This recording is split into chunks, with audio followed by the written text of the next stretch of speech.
never be, Mr. Georgiev, here's your morning coffee kind of thing, right?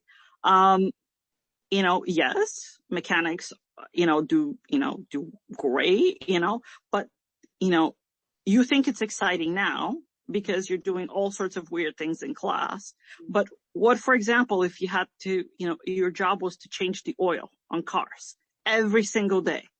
Do you see yourself doing that every single day for 8 hours a day, 5 days a week? Oh, I didn't think of it that way. Right? So I think it's going to be very much, kind of trying to, I don't want to push him in one direction or another, because ultimately he's his own person. Whatever thoughts, feelings, desires, whatever he enjoys, that's him, right? It's not me. I can't, if I say you're doing this, he'll end up doing it, and he'll probably be unhappy and one day it'll come back to bite me. It'll be, you forced me to do this, right? So ultimately, the decision has to be his, right? Because it's his life now and down the road. It'll be his job, his career, his possibilities. But like I said, it's really hard to sort of have these conversations, because like I said, he enjoys one thing now, but in 3 months it's a totally different thing. And I'm like, but you have to think of them in terms of doors, right? This program leads down this pathway, and then there's a door at the end. Is this a door you want open? Do you want to keep it, cracked? Or do you want it firmly closed, like it's not accessible to you, right? So he's been doing a fair amount of thinking. And like I said, we've yet to talk about, does he continue with the mass? Does he switch to the schism thing? If I need to, I'll reach out to, he said that he took down notes and everything about who's sort of heading up, this new program. So we'll find information and, ultimately try and make an informed decision. But it's very, very tough. Like I said, I couldn't make the decisions for myself. And now I'm certainly not, I can guide him, but ultimately, if he says, I want to do this is my thing, I've thought it out, it'll be like, okay, you know what? Ultimately, yeah, you might be 14, but like I said, I don't want to hear in 10 years, you forced me to do this and I'm majorly unhappy, because I don't think any parent wants to find themselves in that,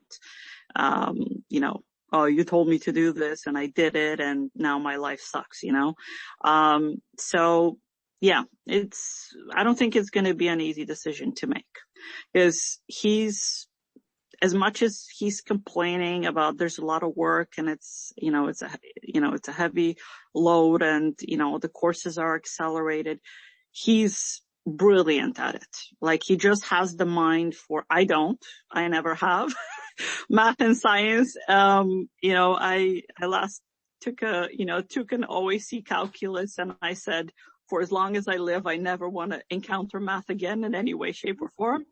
And I never have. But he's just really good at it. And it's hard. He likes easy stuff. He does the work, but he likes it easy rather than hard, like lots of us, right? So,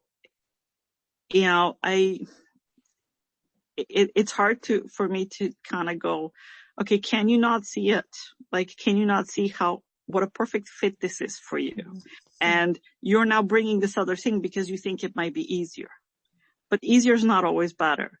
So it's tricky. It's tricky. He's a very smart kid. But I don't want him choosing something just because it's easy, when he has the capability to do the hard stuff.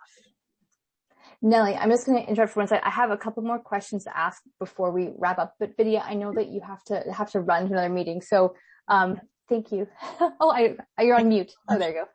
Nellie, it was so lovely meeting you. And I just have to say your son is very lucky. And I'm sure both of them are too, and it's lovely meeting him. So have a wonderful rest of your day, both of you. Excellent. We'll catch up, Vidya. Take care. Thanks so much. Bye. Well, thank you. Sorry. Yeah. I'll just take another 5 minutes of your time, and then I'll let you go as well. But yeah, no I just think that the conversation is so fascinating, and interesting, because I keep thinking back to what you're saying about, someone being 14 and having to make decisions that seem so weighty, right? I mean, they are, because ultimately it's, sort of some of the choices that you make now, for better or for worse, they do put your life on a certain course. And, one day, you wake up and let's say you're 35, you have a house, a mortgage, kids, you name it. And you think, I really don't like this direction. How many people can take on changing directions with that much responsibility already on your shoulders? I mean, let alone the fact that as we get older, I mean, I know for sure, I don't process information the way I used to, like just the thought of picking up a book and trying to learn stuff, as, I don't know, it just, maybe it's me, but it gets harder as you get older, like there's already so much on in your head that it's like, there's no room for, there's no room to pause and pivot, right? Or you're like, I can't give up the paycheck because then I can't pay my mortgage, right? How do I change jobs, right? How do I change careers? I've spoken to so many people over the years that have kind of struggled, with that, in the sense that, they're unhappy with, where life has taken them, and they wish they could redo stuff. But, like when you're already in a certain, at a certain stage of life, it becomes impossible. Right. There's so many other things that kind of come before you, whether it's, bills, mortgage, kids, daycare, schools, you name it, right? All of this stuff sort of seems to take priority because everything depends on you, and you sort of come in at the end. And by the time you get to yourself, you're so burned out that there's just no room, Yeah. And,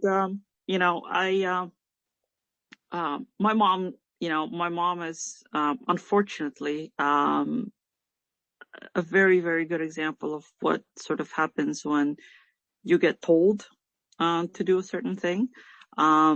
She's the most brilliant person I have ever met. Just incredibly, incredibly smart. And, she's done it all. She's got a bachelor, she's got a master, she's got her PhD, like she's gone all the way. But, her dad was a professor. And when it was time for her to go to university, she was told, you have to study this. Like you have to go into engineering. You can pick what type of engineering, but you have to do engineering. This is the only acceptable thing, kind of thing. So her perspective of having gone through that, when it came for me and my brother to go to university, the expectation was there to go to university. But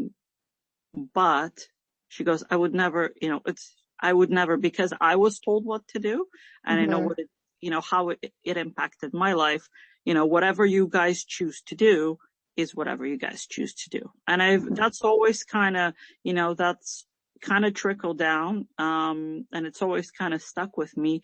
It's, I can give advice and, you can talk to them, and you can try and steer them and provide them options and information and everything. But ultimately, I don't want to do this because it's not my decision to make. It's not my life. I've already made the decision for me, now it's his turn to, to make those decisions. And like I said, ultimately, I don't want to be in a position where,